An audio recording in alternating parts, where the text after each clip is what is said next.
ماشاءاللہ فضیلت الشیخ حضرت مولانا حافظ مفتی عتیق الرحمن علوی صاحب بفضلہ تعالی مرزا جیلمی کے چند اعتراضات کا جواب اپنے علم و ہنر کے بل بوتے پہ اور اللہ کی توفیق سے دے رہے تھے۔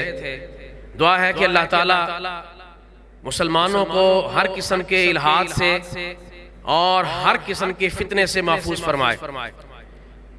کسی شاعر نے اسی لیے کہا ہے اللہ سے کرے دور تو تعلیم بھی فتنہ، املاک بھی اولاد بھی جاگیر بھی فتنہ، نہ حق کے لیے اٹھے تو شمشیر بھی فتنہ، شمشیر ہی کیا نعرہ تکبیر بھی فتنہ۔ اللہ تعالیٰ امت کو فتنوں سے محفوظ فرمائے۔ اب میں آپ کے سامنے جس شخصیت کو دعوت خطاب دینے والا ہوں وہ تعارف کی محتاج نہیں ہے، بڑی مدت سے مسلک کی جماعت کی خدمت کرنے والے ہیں۔ جناب حضرت علامہ ڈاکٹر عبدالغفور راشد صاحب، ناظم ذیلی تنظیمات مرکزیہ پاکستان، ممبر اسلامی نظریاتی کونسل، میں ان کی آمد سے پہلے معذرت کے ساتھ ان سے صرف چند منٹوں کے لیے مناظر اسلام، محبوب عوام، استاذ مکرم حضرت مولانا حافظ محمد مصطفیٰ صادق صاحب کی خدمت میں درخواست کروں گا کہ وہ مائک پہ تشریف لائیں اور ایک قرارداد پیش کریں۔ چونکہ آج کی یہ کانفرنس مرکزی جمعیت اہل حدیث ضلع لاہور کی نمائندہ کانفرنس ہے، اس میں پالیسی بھی، جماعت کی دعوت بھی، دین کی دعوت بھی، مسلک کی دعوت بھی پیش کی جا رہی ہے، اور حکومت وقت سے اس قسم کے مطالبے بھی کیے جائیں گے کہ جس کی بدولت معاشرے میں امن و امان قائم ہو۔ آپ دیکھ رہے ہیں صوبائی قیادت اسٹیج پہ جلوہ افروز ہے، اور صوبے کی قیادت کا تشریف فرما ہونا اس بات کی بیان دلیل ہے کہ صوبے کے بعد وفاق کی باری ہے۔ انشاءاللہ تعالی حضرت الامیر حضرت مولانا پروفیسر سینیٹر حافظ ساجد میر صاحب حافظہ اللہ اور ڈاکٹر سینیٹر حافظ عبدالکریم صاحب حافظہ اللہ اور ترجمان مسلک اہل حدیث حضرت علامہ حافظ ابتسام الہی ظہیر صاحب جلد تشریف لانے والے ہیں۔ تو اب میں درخواست کروں گا حضرت مولانا حافظ محمد مصطفیٰ صادق صاحب کی خدمت میں کہ وہ قرارداد پیش کریں۔ السلام علیکم ورحمۃ اللہ وبرکاتہ۔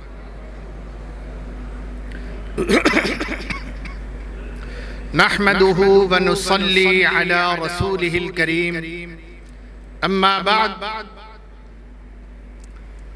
آج کا یہ عظیم الشان مرکزی جمعیت اہل حدیث ضلع لاہور کے زیر اہتمام منعقد ہونے والا عظیم اجتماع بنام اہل حدیث کانفرنس، یہاں آنے والے تمام علماء، اکابرین اور حاضرین، اہل حدیث یوتھ فورس، مرکزی جمعیت اہل حدیث کی قیادت، میں ساروں کو مخاطب کرتا ہوں اور اپنی گزارشات حکومت پاکستان، آل پاکستان، ارباب اقتدار کے سامنے رکھنا چاہتا ہوں کہ ہمارے پیغمبر صلی اللہ علیہ وسلم نے ارشاد فرمایا کہ میرے صحابہ کے معاملے میں اللہ سے ڈرو،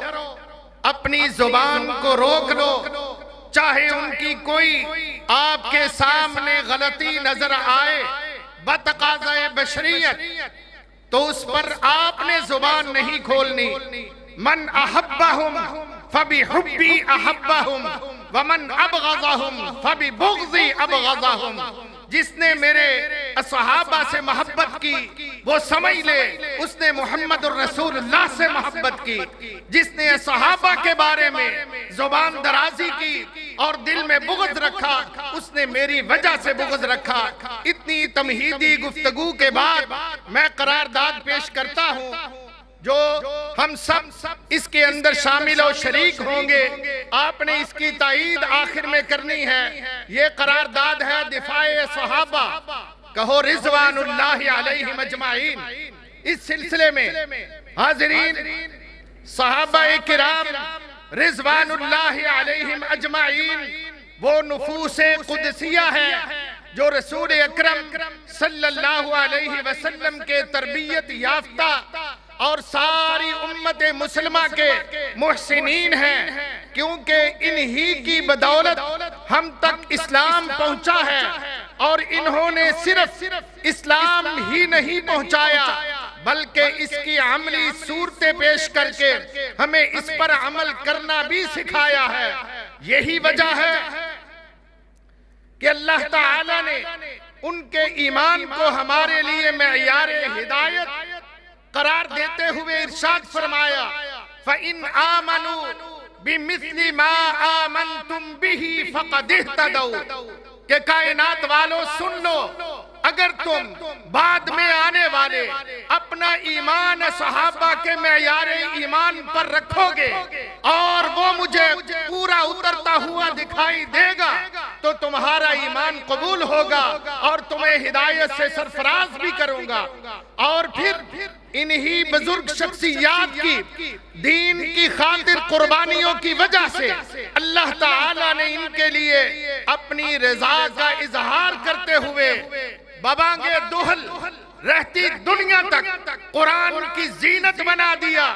اس آیت اور ان الفاظ کو رضی اللہ عنہم ورضوا عنہ کہ میں ان پر راضی ہوں اور تمام نبی کے صحابہ میں ان پر راضی ہوں اور ان کو راضی کرنے کا وعدہ بھی دیتا ہوں۔ دنیا میں بھی اللہ تعالیٰ نے ان کو خوش کیا اور جنت بھی دے کر اللہ ان کو راضی کرے گا۔ ایسے صحابہ سعادت کے خلاف اگر کوئی دریدہ ذہن انسان ناروا اور نازیبا زبان بولتا ہے تو گویا وہ اللہ کے فیصلے کو چیلنج کرتا ہے اور وہ یہ کہتا ہے زبان حال سے کہ خواہ اللہ تعالیٰ ان سے راضی ہوئے مگر میں راضی نہیں ہوں۔ نعوذ باللہ۔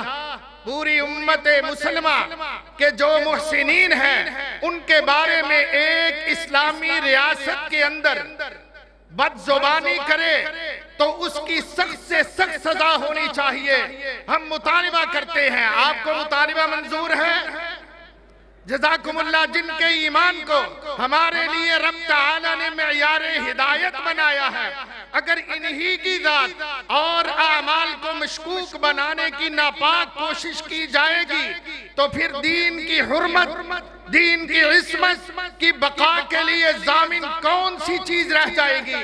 علاوہ ازیں توہین صحابہ پر وطن عزیز کی اکثریتی جماعت مکاتب فکر، مکتبہ اہل السنہ والجماعہ کے تمام مکاتب فکر ان کے جذبات کو ٹھیس پہنچتی ہے اور ان کے جذبات شدید مجروح ہوتے ہیں۔ لہذا ہم اس مجلس اور اس عظیم الشان اجتماع کی وساطت سے حکومت وقت سے گزارش کرتے ہیں کہ مقدس شخصیات کی توہین پر سزا کا جو قانون بنایا گیا ہے اس کو مزید سخت سے سخت تر کیا جائے اور پھر اس پر سختی سے عمل بھی کروایا جائے، یقینی عمل کو بنایا جائے۔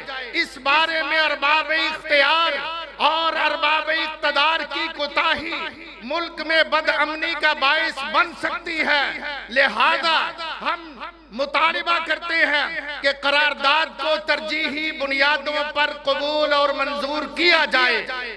یہ دفاع صحابہ کا بل اسمبلی جنرل اسمبلی سے پاس ہو چکا ہے اور مرکزی جمعیت اہل حدیث کے ناظم اعلیٰ پاکستان سینیٹر محترم حافظ عبدالکریم صاحب کی وساطت سے سینٹ کے اندر یہ جمع کروایا جا چکا ہے۔ میں اس عظیم اجتماع کی وساطت سے ارباب سینٹ اور معزز محترم ادارہ سے بھی اپیل کرتا ہوں کہ ہر ممبر اس کی بھرپور تائید کرے اور اس کو جلد سے جلد منظور کیا جائے اور نافذ العمل کیا جائے۔ کیا آپ سب متفق ہیں؟ بول کر انشاءاللہ آپ متفق ہیں؟ دفاع صحابہ کے قائل ہیں، صحابہ کے دفاع پر تیار ہیں۔ جزاکم اللہ والسلام علیکم۔